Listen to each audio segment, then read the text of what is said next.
Director Bong, hello. Congratulations on the movie. I'm glad that I've finally seen it after all of these delays. You enjoyed it? Yeah. Thank you. Whilst watching it, I think the biggest surprise for me is that it felt like a companion piece to Okja, your earlier film, yeah. with the theme of like no animals here, but like alien rights and how humans are sort of devastating this human kingdom. Whilst writing this film, did you see the two as companion pieces? 둘의 쓸 공통점을 때. 보셨는지. 네. 옥자를 계속 의식하면서 뭐 시나리오를 쓰거나 찍은 건 아니지만 뭐 영화 포스트 프로덕션 할 때 보니까 자연스럽게 저도 떠오르긴 하더라고요. 뭐 외계 행성이건 아니건 어쨌든 동물이죠. 크리퍼들이 되게 중요한 존재니까 동물.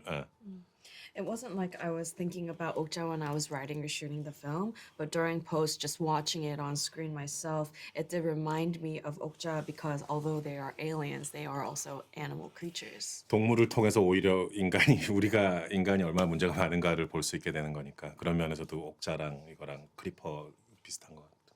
Similar to Okja, I think in this story as well, through the story of these animals, you get a better idea of the problems that humans cause. I mean, whilst making Okja, I mean, I saw that, even though, you went vegan very briefly because, you were sad, at what the characters did there. I mean, you've returned to the theme again. So, I mean, are you once again tempted to go vegetarian or vegan?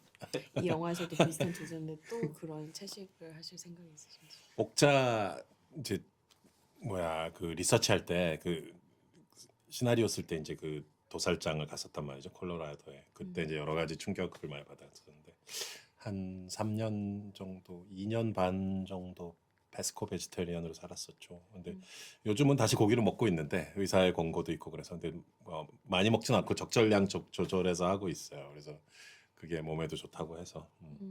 So when I was researching and writing Okja, I actually visited a slaughterhouse in Colorado and was so shocked by what I saw there.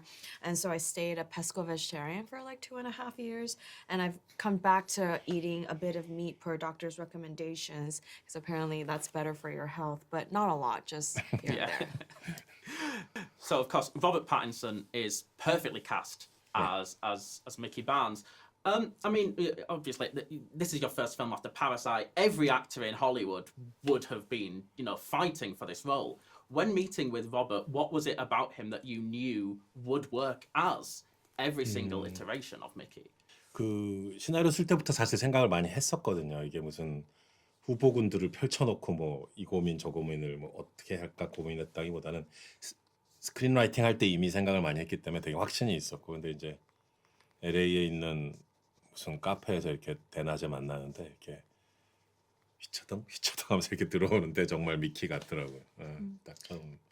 I thought about Rob a lot while writing the script. It wasn't like I had a list of candidates and was weighing people to see who'd be best. I was quite certain that Rob would be great for the role. And I remember the first time I met him in a coffee shop in LA, he just kind of like strided into the coffee shop and I knew that was who I was looking for. Yeah. He is just like sort of perfect physical comedian. So I mean, were you like analyzing his previous films and like writing like Mickey's various like tics based on the Actually, performances you've seen? when I was watching his movie The Good Times, Yes. with the Joshi Safdie, with the Safdie brothers, he was amazing in the movie. Very good. 뭐그 전에 했던 영화들과 되게 다른 느낌이었고, 라이트하우스에서도 이제 그 칸느 디렉터스 포트나잇에서 상영된 라이트하우스 봤을 때도 되게 와, 또 저런 느낌이 가능하구나. 또 미키 18의 느낌. 그럼 좋은 배우들이 다르지만 몸의 그 유연함과 몸을 잘 쓰는 버스터 키튼 영화에 나와도 될 것 같은 그런 느낌. When I watched Good Time, I realized that, we were seeing a new side of him that we hadn't really seen before. And then also I catch The Lighthouse during the director's fortnight section at Cannes. And also, again, discovering a new aspect to this amazing actor and found Mickey 18 in that performance and just realized how flexible and good with his body and physical he is as an actor. Totally would be great for like a Buster Keaton movie. Absolutely, I couldn't agree more. Obviously, this is based on a novel. I was just wondering how closely you were sticking to the novel whilst writing, or if it, as a writer, when adapting someone else's work, you just tend to do your own thing. 제가 8편의 영화를 찍었는데 이제 그 누구 걸 어댑테이션 한 건 3번째예요. 근데 설국열차 때도 마찬가지인데 좀 많이 바꾸는 편이고 이번에 예를 들면 미키 캐릭터도 이제 원작에서는 히스토리언이고 그런데 저는 좀 더 불쌍하고 이제 워킹 그 하층 클래스 느낌으로 많이 갔죠. 무슨 이상한 마카롱 가게 했다가 이제 론샤크들한테 걸려 있고 막 이런 상태인데. 예. So this is my 8th film, and of the 8, 3 were adaptations. And like Snowpiercer, I changed a lot during the adaptation process. For example, in the novel, Mickey is a historian, kind of an intellectual, but I wanted him to be more lower class, more unfortunate, where he opens this, macaron store and ends up getting chased by loan sharks. Yeah. Obviously, the book has a sequel as well. You don't strike me as a filmmaker who would ever go into making a franchise movie. You always strike me as someone who would just always do their own thing, follow the beat of their own drum. Would you ever consider adapting the sequel novel?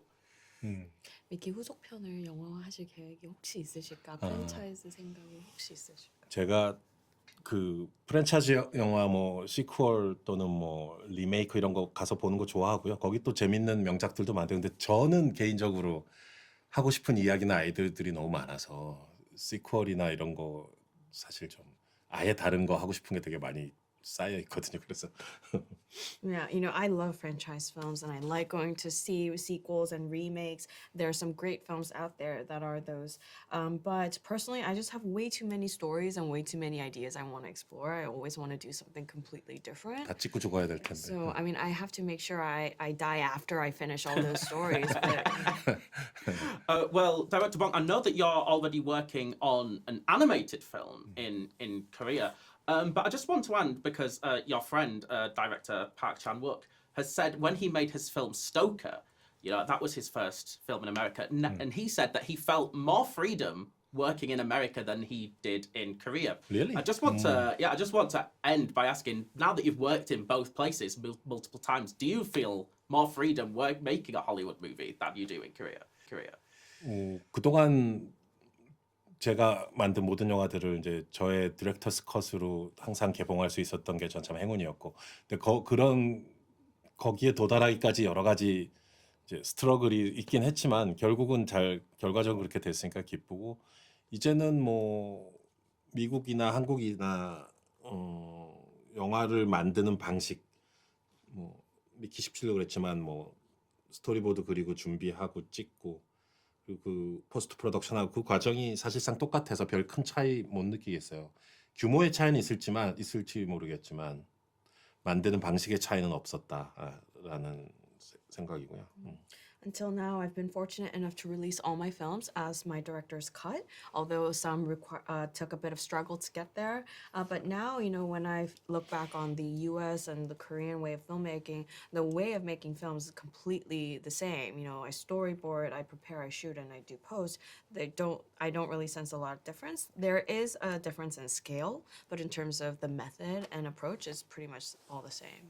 Yeah. Well, Director Bong, a pleasure chatting with you, and congratulations again on the movie. Hopefully, won't be waiting as long for the next one. Yeah.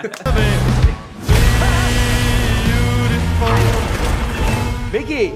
It's not looking very good for you. Yeah, no. I'm sure you're used to it by now, but what's it feel like to die?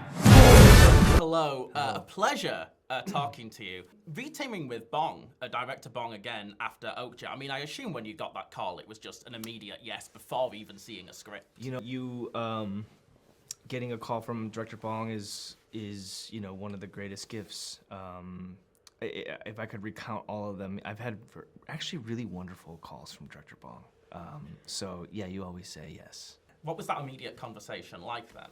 Well, we didn't get into that. I don't think it was much about the movie at all. It was just kind of like working together, There's a shorthand at this point. I've known him for a little bit, and he's just such a generous and he's just like a great person.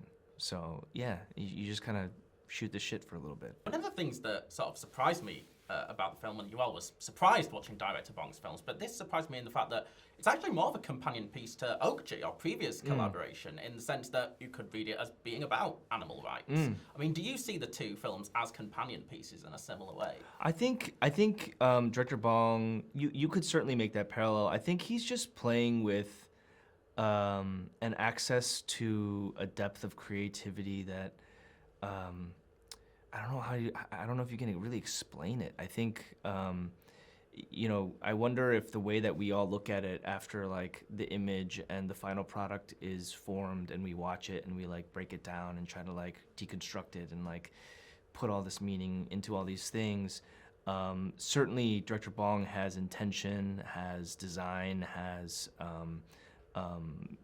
goals that he's specifically looking for and things that he wants to communicate. But I also think there's a level of channeling that he's doing that you can't just come upon a movie like this. You can't, you know what I mean? Like this is a confluence of so many things that he's just kind of like putting together and like ushering through, and that's to me the genius of his work. So I want to talk a bit about your character, because when we first see him after, the opening scene, him and Mickey, they both come aboard the spaceship in similar means, but it seems like, he sells Mickey out fairly quickly to get to the top, whereas Mickey's at the bottom. So I just want to know, like, do you find him sort of more of a slippery character than, may appear at the surface? How do you read him? Well, with Timo, you can always find a way to justify some of his intentions, at least from his perspective.